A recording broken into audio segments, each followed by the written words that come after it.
Hello and welcome to Richland Spotlight, an ongoing program where we talk with city employees and shine some light on hot topics, projects, and events taking place in our city. Today we are excited to welcome City of Richland Senior Park Planner Dave Bryant to the program once again. Dave, thank you so much for joining us today. How are you doing? Good, it's my pleasure. Good, good. So Senior Park Planner, what does that really mean? Well, I don't know if it's because I've been here so long or it's just because of the gray hair I had. So. Okay, well, we'll take both of those, okay? How's that sound? Well, we're here to talk, we brought you today to talk about the new stage that's going in right here next to us at John Dam Park Plaza. And I want to talk to you about this project because I know it's near and dear to your heart, but I want to start out at the very beginning. So why is the stage selected to go here at the park at this time? Well, there's a lot of things. I mean, the way the park's been used with the Live at 5, the movie nights and everything, it's just been the premier park kind of downtown. If you go back in history, this park was built probably at least 1940s, if not earlier, and at that time was called D Plaza, and it was really the town commons area. That's where everybody went to. There's some activities down in Howard Amen Park, but this was really the common area. They had speeches there, demonstrations. They actually had a winter wonderland back in the 40s where we have pictures of, decorations and everything they put up. So it really was the common area.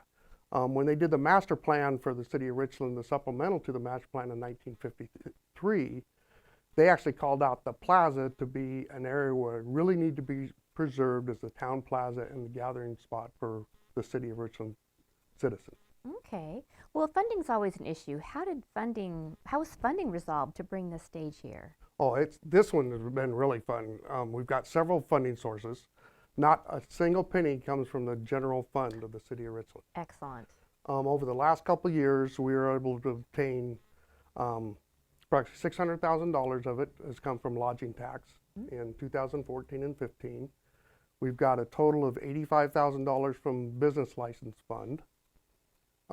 Actually, the Park Reserve Fund funded $92,000. Okay.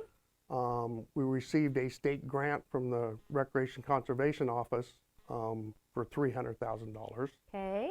And we have a portion, Hapo Credit Union, Hapo Community Credit Union actually stepped forward and is contributing $300,000, but they're contributing $30,000 over the next 10 years for naming rights. So we had $30,000 for the first year. So we have a total budget of $1.1 million for the stage. That's outstanding, and that's really truly a community stage then, isn't it? Oh, yes, it is. And like I said, with no general fund money in it, it's been fun securing all those funds. Yeah, that's excellent. Well, very neat. Well, I understand there's more than just a stage there. Tell us a little about any extra amenities that we can expect.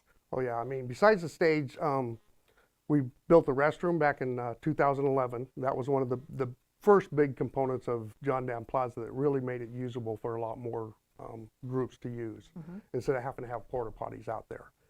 And then in 2013, we put in what is now the perimeter of the seating area for the stage. That was some business license funds also. And as part of this project, we're able to, in the last couple of years, we've had a lot of, people may have noticed we have a lot of food vendors down on the site. That's become very popular, used quite a bit. So part of this project is adding 5 food vendor pads out around the perimeter. They each have their own power pedestal, and so we'll be able to have food vendors there, year round, which will also be an amenity when we're having concerts there or any type of activities. We did unfortunately have to remove a couple trees to get the stage in. But to save some of the trees, we actually took some of the sidewalk out that was adjacent to the parking lot, put in a modular block wall so we have more room for the roots of the existing trees to grow so they'll remain healthy. And then one of the amenities of this, we're going to be adding another 10 to 12 trees in place of the 4 or 5 that we took down. Well, that's great. So it's really been great. And on the inside of the existing walkway that's going to be the slope seating area, we're putting in a 15-foot wide concrete pad, which will serve for, we'll have a couple park benches on it. We're putting lights, so it'll be all lit up at night, so there's trail lights along it. So if we have a movie, we can turn the lights off. When the movie's done, we can turn them back on so people will be able to see easily get in and out. It's also big enough then for larger concerts, we can bring in bleachers. So we've got room for 10 bleachers to help with seating. Huh. So, and with the slope seating, we've done a seating chart that we can fit easily 2,500 people within the slope seating bowl with the bleachers. And then you have the rest of the park around the restroom and where they have the beer garden for like the Live at 5. We can probably easily fit, 3,500, 4,000 people in the park. Okay. One of the questions is, people say, where are they all going to park? Mm-hmm. Well, we have access to the federal building. There's parking at City Hall. There's parking over by the Richland Development Center that is where the city engineer or public works and all that is. So I did a count, and there's approximately 900 parking spaces within a block walking to this facility. We need to get used to walking, don't we? Yes, we do. We really do. Well, that sounds really neat. So what is the city's vision for the stage throughout the 12 months of the year? Well, it can host any type of event there is. Anything you can put out at the fair as far as concerts and anything you can have here. The stage was built to where it's 55 feet across the front, it's 40 feet deep, and it's about 35 feet across the back of it. Okay.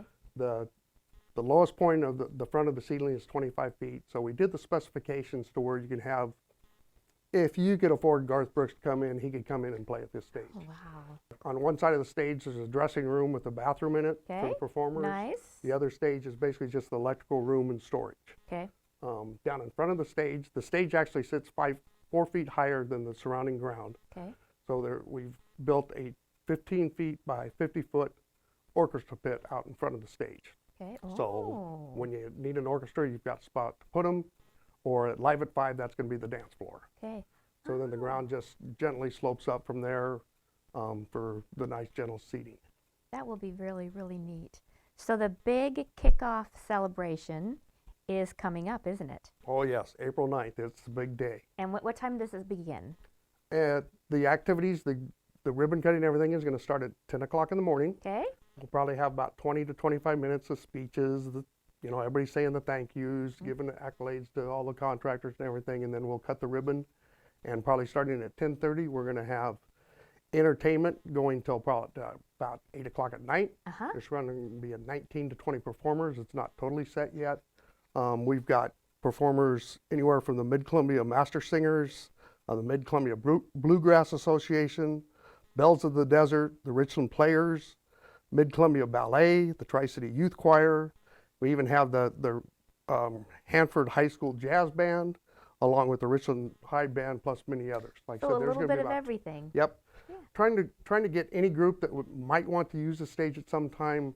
This is going to be their opportunity to try it out and showcase. So like 15 minutes, half hour? Yeah, they're set at about a half an hour apart. Okay, very neat. Is there going to be food vendors there and beverage? Oh yes. Okay.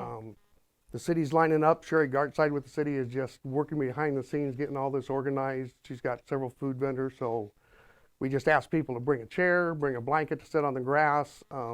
Just plan on having a good time. Like I said, it's going to go from 10 o'clock till 8 o'clock, and a great time for the entire family. And that's coming right up, isn't it? Yep, only a few weeks away. Yeah, very exciting. So you have been with the city. Next in May will be 36 years? Well, it's 36 years this month. This month. I'm going to be retiring May 31st. Okay, well congratulations. And Thank you. this is one of your babies, isn't it? Yeah, it's kind of, I was actually was able to help design the original Greek amphitheater that was located down where the Hampton Inn is.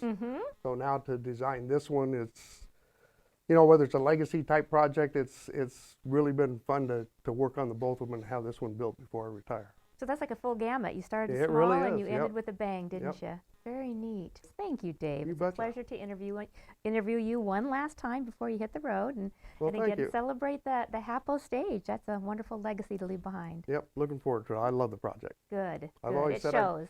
I've always said I've got the best job at the city. Yep. I get to design the parks and watch people play in them. That It doesn't get better than that. No, it doesn't. They picked the right man for it 36 years ago. Yep.